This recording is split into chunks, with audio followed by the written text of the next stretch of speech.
প্রিয় দশম শ্রেণীর শিক্ষার্থী বন্ধুরা, তোমরা যারা 2025 সালে মাধ্যমিক ফাইনাল পরীক্ষা দেবে, তোমাদের জন্য আজকের এই ভৌত বিজ্ঞানের দ্বিতীয় পর্যায়ক্রমিক মূল্যায়নের সাজেশনটি মোস্ট ইম্পর্টেন্ট। দেখো, তোমাদের সামনে আমরা আজকে যে প্রশ্নগুলো রেখেছি, কেবলমাত্র তোমরা যদি এই প্রশ্নগুলো অভ্যাস করো, তোমরা দেখবে এখান থেকে 100% হুবহু কমন পেয়ে যাবে। এর বাইরে থেকে তোমাদের অন্য কোনো প্রশ্ন অভ্যাস করতে হবে না, কারণ আমরা এই প্রশ্নগুলো খুব বাছাই ছাঁটাই করেই রেখেছি।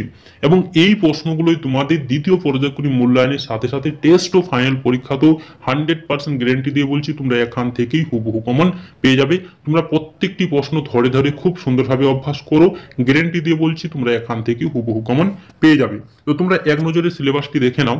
দেখো, সিলেবাসটি রয়েছে তাপের ঘটনাসমূহ, চলতড়িৎ, তড়িৎ প্রবাহ, রাসায়নিক বিক্রিয়া, পরীক্ষাগার ও রাসায়নিক শিল্প ও জৈব রসায়ন, ধাতুবিদ্যা ও রাসায়নিক গণনা। তোমাদের দ্বিতীয় পর্যায়ক্রমিক মূল্যায়নে এই সিলেবাসটি রয়েছে। তোমরা এই প্রশ্নগুলো অভ্যাস করো, তোমরা দেখবে এখান থেকে সমস্ত প্রশ্নই 2 মার্কস ও 3 মার্কস থেকে হুবহু কমন পেয়ে যাবে। তো দেখো, তাপের ঘটনাসমূহ থেকে সংক্ষিপ্ত উত্তরধর্মী প্রশ্ন, প্রতিটি প্রশ্নের মান 2 অথবা 3। প্রথম প্রশ্নটি দেখো, কঠিন পদার্থের 3 প্রকার পশানো গুণাঙ্কের সংজ্ঞা দাও, এদের এককগুলি উল্লেখ করো। পরের প্রশ্নটি, তাপীয় রোধাঙ্কের সংজ্ঞা দাও। শীতকালে কাঠের বস্তু কম ঠান্ডা মনে হয়, কিন্তু ধাতব বস্তু বেশি ঠান্ডা মনে হয় কেন? Most important. তারপরে দেখো, কোন কঠিন পদার্থের দৈর্ঘ্য প্রসারণ কোন কোন বিষয়ের উপর নির্ভর করে? কঠিনের আয়তন প্রসারণ গুণাঙ্কের সংজ্ঞা দাও। Most important. সুস্থির অবস্থায় পেছনোর আগে পদার্থের মধ্যে তাপ চলাচল কি কি বিষয়ের উপর নির্ভর করে? এই প্রশ্নটিও মোস্ট ইম্পর্টেন্ট। ইঞ্জিন হজ এর পরীক্ষার সাহায্যে প্রমাণ করো যে বিভিন্ন পদার্থের তাপ পরিবহন ক্ষমতা বিভিন্ন। Most important. স্থির চাপে গ্যাসের আয়তন প্রসারণ গুণাঙ্ক কাকে বলে? তাপ পরিবহন ও তড়িৎ পরিবহনের মধ্যে দুটি সাদৃশ্য লেখো। Most important. তাপীয় রোধাঙ্কের মাত্রিক সংকেত লেখো। তাপ পরিবাহিতাঙ্ক সিজি, এস ও এসআই এককের মধ্যে সম্পর্ক স্থাপন করো। ক্ষেত্র প্রসারণ গুণাঙ্কের সংজ্ঞা দাও, এর এসআই একক লেখো। দ্বিধাতব পাতির ব্যবহার লেখো। Most important. কঠিন পদার্থের মধ্যে দিয়ে তাপ প্রবাহ মাত্রা রাশিমালাটি প্রতিষ্ঠা করো। Most important. তাপ পরিবহনের হার কোন কোন বিষয়ের উপর নির্ভর করে? পরিবাহিতাঙ্ক কাকে বলে? এসআই পদ্ধতি এর একক কি? দৈর্ঘ্য প্রসারণ গুণাঙ্কের সংজ্ঞা দাও, এর এসআই একক লেখো। Most important. তাপ পরিবাহিতা কাকে বলে? এর এসআই একক লেখো। ক্ষেত্র প্রসারণ গুণাঙ্কের সংজ্ঞা দাও, এর এসআই একক লেখো। তাপ পরিবাহিতাঙ্কের সংজ্ঞা দাও, এর এসআই একক ও মাত্রা লেখো। আদর্শ পরিবাহী তাপ পরিবাহিতাঙ্কের মান কত? Most important. কঠিন পদার্থের মধ্যে দিয়ে তাপ পরিবহনের হার কি কি বিষয়ের উপর নির্ভর করে? Most important. গ্যাসের আয়তন প্রসারণ গুণাঙ্কের সংজ্ঞায় কি কি স্থির থাকে? Most important. লোহার দৈর্ঘ্য প্রসারণাঙ্ক গুণাঙ্কের 12x10 radius 6 degree centigrade radius 1 বলতে কি বোঝায়? Most important. দৈর্ঘ্য প্রসারণ গুণাঙ্কের রাশিমালাগুলি প্রতিষ্ঠা করো। Most important. একটি কঠিন পদার্থের তাপ পরিবহনের হার কিভাবে পরিবর্তিত হবে যদি ব্লকটির এ দৈর্ঘ্য বৃদ্ধি পায়, বি প্রস্থচ্ছেদের ক্ষেত্রফল বৃদ্ধি পায়? Most important. তরলের আপাত প্রসারণ গুণাঙ্ক কাকে বলে? গ্যাসের ক্ষেত্রে আপাত প্রসারণ গুণাঙ্ক হয় না কেন? Most important. পিতলের আয়তন প্রসারণ গুণাঙ্কের মান বলতে কি বোঝায়? কঠিনের দৈর্ঘ্য প্রসারণ গুণাঙ্ক ও আয়তন প্রসারণ গুণাঙ্কের মধ্যে সম্পর্কটি লেখো। তো তোমরা দেখো, এই প্রশ্নগুলো খুব সুন্দরভাবে অভ্যাস করো, তোমরা দেখবে এখান থেকেই হুবহু কমন পেয়ে যাবে। এর বাইরে থেকে তোমাদের অন্য কোনো প্রশ্ন অভ্যাস করতে হবে না, কারণ এই প্রশ্নগুলো মোস্ট ইম্পর্টেন্ট। প্রত্যেকটি প্রশ্নই কিন্তু গুরুত্বপূর্ণ প্রশ্ন। যারা 100% কমন পেতে চাও, তোমাদের জন্য কিন্তু এই প্রশ্নগুলো মোস্ট ইম্পর্টেন্ট। তারপরে দেখো, চলতড়িৎ থেকে সংক্ষিপ্ত উত্তরধর্মী প্রশ্ন, প্রতিটি প্রশ্নের মান 2। তোমাদের চলতড়িৎ থেকে যে কোনো লেভেলের প্রশ্ন এসে থাকুক, তোমরা এখান থেকেই হুবহু কমন পেয়ে যাবে।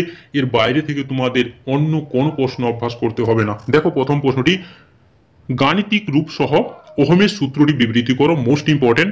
রোধাঙ্কের সংজ্ঞা ও পরিবাহিতাঙ্ক কাকে বলে? এর এসআই একক লেখো। Most important. বৈদ্যুতিক হিটারে নাইক্রোম তার ব্যবহার করা হয় কেন? তড়িৎচুম্বকীয় আবেশ সংক্রান্ত লেঞ্জের সূত্রটি লেখো। বৈদ্যুতিক লাইনে ফিউজ তার ব্যবহার করা হয় কেন? বাড়ির বৈদ্যুতিক বর্তনীতে আর্থিং করা হয় কেন? তড়িৎচুম্বকীয় আবেশ সম্পর্কিত ফ্যারাডের সূত্রটি লেখো। ফ্লেমির বামহস্ত নিয়মটি বিবৃতি করো। Most important. এম্পিয়ারের সন্তরণ নিয়মটি লেখো। 220 ভোল্ট 100 ওয়াট বৈদ্যুতিক বাতি বলতে কি বোঝায়? তড়িৎচুম্বক শক্তি কিভাবে বাড়ানো যায়? Most important. লেঞ্জের সূত্রটি বিবৃতি করো। শক্তির নিত্যতা সূত্র হিসাবে লেঞ্জের সূত্রটি ব্যাখ্যা করো। Most important. পরিবাহীর রোধ, পরিবাহীর দৈর্ঘ্য ও প্রস্থচ্ছেদ ক্ষেত্রফলের উপর কিভাবে নির্ভর করে? Most important. একটি কোষের তড়িৎচালক বল 6B এর অর্থ কি?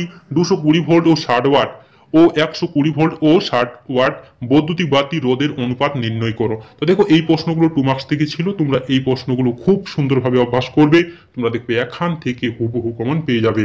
তারপরে দেখো সংক্ষিপ্ত উত্তরধ্বনি প্রশ্ন, প্রতিটি প্রশ্নের মান 3। দেখো প্রথম প্রশ্নটি, তড়িৎ প্রবাহের তাপীয় প্রভাব সংক্রান্ত জুলের সূত্রটি বিবৃতি করো। Most important. তড়িৎচম্বক কি, এর কয়েকটি ব্যবহার লেখো। বাল্যচক্রের কার্যনীতি ও কার্যপ্রণালী লেখো। Most important. ফিউজ তারের বৈশিষ্ট্য লেখো।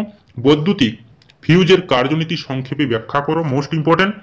তড়িৎ কোষের তড়িৎচালক বল ও আভ্যন্তরীণ রোধের মধ্যে সম্পর্কটি প্রতিষ্ঠা করো। 3 ওহম, 4 ওহম, 5 ওহম রোধ বিশিষ্ট 3টি পরিবাহীকে একটি কোষের সাথে সমান্তরাল সমবায়ে যুক্ত করা হলে কোন রোধটির মধ্যে দিয়ে সর্বোচ্চ হবে এবং কোন রোধটির মধ্যে দিয়ে সর্বনিম্ন হবে।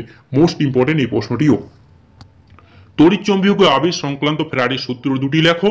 ফ্লেমির বামহস্ত নিয়মের মধ্যমা কিসের দিক নির্দেশ করে। Most important. ওহমের সূত্র থেকে রোধের সংজ্ঞা দাও। এই সূত্র থেকে আইভি লেখচিত্র অঙ্কন করো। পরিবাহীর উষ্ণতা ও রোধের কি পরিবর্তন করে। Most important. ফ্লেমির বামহস্ত নিয়মটি বিবৃতি করো। বাল্যচক্রে ঘূর্ণয়নে কি পরিবর্তন হবে চুম্বকের মেরু অবস্থান উল্টে দিলে, প্রবাহের মাত্রা বৃদ্ধি করলে। তো দেখো এই প্রশ্নগুলো খুব গুরুত্বপূর্ণ ছিল চলতড়িৎ থেকে, তোমরা কেবলমাত্র এই প্রশ্নগুলো অভ্যাস করবে, তোমরা দেখবে এখান থেকেই হুবহু কমন পেয়ে যাবে। তারপরে দেখে নাও চলতড়িৎ থেকে তোমাদের যে গাণিতিক প্রশ্নগুলো এসে থাকে, তো তোমরা এই প্রশ্নগুলোই অভ্যাস করো, তোমরা দেখবে এখান থেকে কমন পাবে, এতটা কিন্তু বলে গেলাম। একটি বাড়িতে দুটি 60 ওয়াটের বাতি ও একটি 80 ওয়াটের পাখা প্রত্যেকদিন 6 ঘন্টা করে চলে। প্রতি ইউনিটে বিদ্যুৎ খরচ 5 টাকা হলে ওই বাড়ির মাসিক বিদ্যুৎ খরচ কত। 1 মাস সমান 30 দিন ধরে, দেখো অ্যান্সারটা করা হয়েছে 180 দিন। কোন পরিবাহীর মধ্যে দিয়ে 2 মিনিটে 360 কুলম্ব আধান প্রবাহিত হলে পরিবাহীর তড়িৎ প্রবাহ মাত্রা কত হবে। এই প্রশ্নটিও মোস্ট ইম্পর্টেন্ট। এখানে দেখো অ্যান্সারটা করা হয়েছে। একটি তারের রোধ 5 ওহম, একে টেনে 20% বৃদ্ধি করা হলে তারটির আয়তন ও পরিবর্তিত থাকলে নতুন তারটির রোধ কত। তো দেখো 1.44 গুণ বৃদ্ধি পাবে। Most important. 220 volt 60 watt, 110 volt এবং 60 ওয়াট বৈদ্যুতিক বাতি দুটি রোধের অনুপাত কত। এই প্রশ্নটিও মোস্ট ইম্পর্টেন্ট। 4টি বাল্ব 60 ওয়াট 220 ভোল্ট প্রতিদিন 10 ঘন্টা করে জ্বালানো হয়। প্রতি ইউনিটে তড়িতের দাম 6 টাকা হলে 1 মাসে বিদ্যুৎ বিল কত। এই প্রশ্নটিও মোস্ট ইম্পর্টেন্ট। দুটি রোধের সমান্তরাল সমবায়ে তুল্য রোধ শ্রেণী সমবায়ে তুল্য রোধের 1/4 অংশ, একটি রোধ 10 ওহম হলে অপর রোধটি কত। Most important. তারপরে দেখো একটি বাড়িতে 4টি 100 ওয়াটের বাল্ব, 6টি 80 ওয়াটের পাখা, একটি 180 ওয়াটের টিভি আছে। বাল্ব দুটি প্রতিদিন 6 ঘন্টা করে, পাখাগুলি প্রতিদিন 12 ঘন্টা ও টিভিগুলি প্রতিদিন 4 ঘন্টা করে চলে। 1 বোর্ডের মূল্য 6 টাকা হলে জুলাই মাসে বিদ্যুৎ বিল কত। তো দেখো এই প্রশ্নগুলো তোমাদের ছিল চলতড়িৎ থেকে, তো তোমরা কেবলমাত্র এই প্রশ্নগুলো অভ্যাস করবে, তোমরা দেখবে এখান থেকেই হুবহু কমন পেয়ে যাবে। তারপরে দেখো তড়িৎ প্রবাহ ও রাসায়নিক বিক্রিয়া থেকে। তো দেখো আমরা আর এই প্রশ্নগুলো পড়ছি না, তোমরা স্ক্রিনশট নিয়ে নিতে পারো এই প্রশ্নগুলো এবং এই প্রশ্নগুলো অভ্যাস করতে পারো, তোমরা দেখবে এখান থেকে হুবহু কমন পেয়ে যাবে। তোমরা স্ক্রিনশট নিয়ে নাও। তো এই প্রশ্নগুলো দেখো খুব গুরুত্বপূর্ণ, কিন্তু প্রত্যেকটি প্রশ্নই মোস্ট ইম্পর্টেন্ট। দেখো তড়িৎ প্রবাহ ও রাসায়নিক বিক্রিয়া থেকে তোমরা এই প্রশ্নগুলো খুব সুন্দরভাবেই অভ্যাস করো, তোমরা দেখবে এখান থেকেই হুবহু কমন পেয়ে যাবে। এর বাইরে থেকে তোমাদের অন্য কোনো প্রশ্ন পড়ার প্রয়োজনই লাগবে না, কারণ এই প্রশ্নগুলো মোস্ট ইম্পর্টেন্ট। তোমরা বিশ্বাস করো, তোমরা দেখবে এখান থেকেই হুবহু কমন পেয়ে যাবে।